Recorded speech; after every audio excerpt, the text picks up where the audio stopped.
Baiklah, di sini saya akan menjelaskan bagian A, evaluasi diri sekolah atau madrasah dalam kerangka penjaminan mutu. Yang pertama, pengertian evaluasi diri sekolah atau madrasah atau juga disingkat dengan EDS atau EDM. Nah, evaluasi diri sekolah atau madrasah ini adalah proses sistematis yang dilakukan oleh pihak sekolah untuk menilai dan memahami kondisi nyata sekolah berdasarkan indikator-indikator mutu pendidikan yang telah ditetapkan. Evaluasi ini mencakup penilaian terhadap kekuatan, kelemahan, peluang, dan tantangan yang dihadapi sekolah dalam upaya mencapai standar pendidikan yang diharapkan. Nah, hasil dari evaluasi ini digunakan sebagai dasar dalam penyusunan rencana pengembangan sekolah atau disingkat dengan RPS yang berorientasi pada peningkatan mutu pendidikan secara berkelanjutan.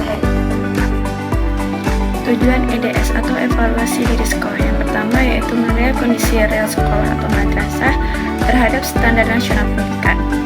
EDS membantu sekolah memahami sejauh mana pencapaian mereka terhadap 8 standar nasional pendidikan, sehingga dapat mengetahui area yang sudah sesuai standar dan yang perlu ditingkatkan. Yang kedua yaitu mengidentifikasi kekuatan dan kelemahan sekolah. EDS memungkinkan sekolah untuk mengenali kekuatan yang perlu dipertahankan dan kelemahan yang harus segera diperbaiki demi peningkatan mutu pendidikan. Yang ketiga yaitu menentukan prioritas perbaikan dan pengembangan sekolah. EDS membantu sekolah dalam menetapkan aspek yang paling mendesak untuk diperbaiki sehingga sumber daya dapat dialokasikan dengan efektif dan efisien.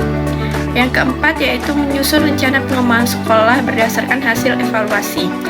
Hasil EDS menjadi dasar dalam penyusunan program pengembangan sekolah yang terarah, realistis, dan berprioritas pada perbaikan berkelanjutan. Yang kelima yaitu memastikan proses penjaminan mutu berjalan secara berkelanjutan. EDS bertujuan akhir untuk memastikan layanan pendidikan yang berkualitas dan relevan, mencetak lulusan yang kompeten, serta menjadikan sekolah adaptif terhadap perubahan. Baik, di sini saya akan menjelaskan prinsip-prinsip dari evaluasi diri. Terdapat 4 prinsip. Yang pertama itu ada prinsip objektif. Nah, evaluasi diri harus dilakukan secara jujur, adil, dan berdasarkan fakta-fakta yang akurat dan dapat dipertanggungjawabkan. Nah, penilaian ini tidak boleh didasarkan pada asumsi atau persepsi semata, namun harus berdasarkan data yang valid. Yang kedua itu ada prinsip partisipatif. Pelaksanaan EDS harus melibatkan seluruh pemangku kepentingan di lingkungan sekolah atau madrasah.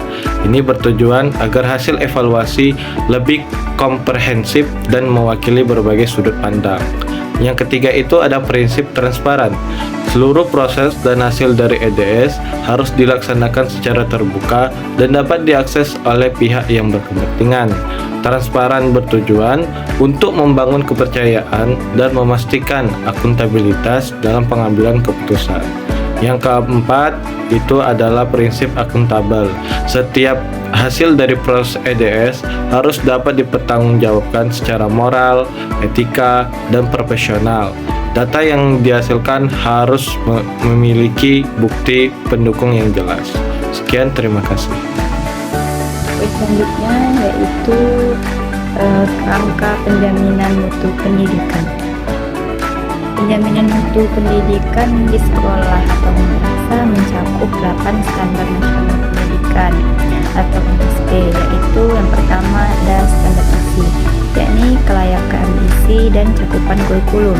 Yang kedua standar proses, yaitu pelaksanaan pembelajaran yang efektif dan efisien. Yang ketiga standar kompetensi lulusan, yakni hasil yang diharapkan dari proses pendidikan. Dan yang keempat standar pendidik dan tenaga kependidikan, yakni kualifikasi dan kompetensi guru serta tenaga kependidikan. Dan yang kelima standar sarana dan prasarana, ketersediaan fasilitas yang mendukung proses pendidikan. Yang keenam standar pengelolaan, yakni sistem manajemen sekolah yang efektif. Yang ketujuh standar pembiayaan, yakni pendanaan yang mendukung penyelenggaraan pendidikan. Dan yang ke-8 standar penilaian pendidikan, yaitu sistem evaluasi untuk mengukur hasil belajar.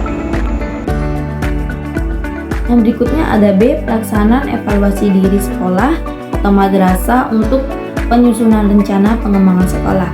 Yang pertama ada tahap persiapan seperti pembentukan tim EDS, sosialisasi proses EDS, dan penyusunan instrumen evaluasi. Yang kedua ada pengumpulan data seperti data kuantitatif atau statistik, data kualitatif atau observasi, wawancara, dan FGD, dan dokumentasi, terus program kerja dan laporan kegiatan. Yang ketiga ada analisis data, SWOT analisis atau strength, weakness, opportunity, dan threat. Yang keempat ada penyusunan laporan EDS seperti ringkasan temuan, rekomendasi perbaikan, dan prioritas pengembangan. Yang kelima ada penyusunan rencana. Penyusunan rencana pengembangan sekolah atau sering disebut RPS, seperti penetapan visi misi dan tujuan, perumusan strategi pengembangan, penyusunan program kerja, penganggaran, dan penetapan indikator keberhasilan. Yang nomor 6 ada implementasi dan monitoring, pelaksanaan program, monitoring berkala, dan evaluasi ulang. Baiklah, materi yang selanjutnya yang akan saya sampaikan yaitu tentang faktor pendukung keberhasilan EDS dan RPS. Jadi ada 5 poin tentang faktor pendukung keberhasilan EDS dan RPS. Yang pertama yaitu ada komitmen pemimpin sekolah. Jadi kepemimpinan yang visioner, berkomitmen, dan mampu memberikan keteladanan sangat penting bagi seluruh warga sekolah untuk terlibat aktif dalam pelaksanaan EDS dan RPS. Lalu yang kedua yaitu ada keterlibatan stakeholder. Dalam pelaksanaan EDS dan RPS yang efektif memerlukan keterlibatan aktif dari seluruh pemangku kepentingan, termasuk juga guru, siswa, orang tua, komite sekolah, dan juga masyarakat. Lalu faktor pendukung yang ketiga yaitu adanya dukungan sumber daya seperti tersedianya dana, tenaga, dan juga fasilitas yang memadai. Selanjutnya faktor pendukung yang keempat yaitu penguatan sistem informasi seperti adanya sistem manajemen data yang baik, sistem informasi yang akurat dan juga mudah diakses dapat menjadi dasar pengambilan keputusan yang tepat dalam pelaksanaan EDS dan RPS. Lalu faktor pendukung yang terakhir atau yang kelima yaitu membangun budaya sekolah yang positif seperti membangun budaya kerja yang profesional, inovatif, dan juga berorientasi pada perbaikan berkelanjutan.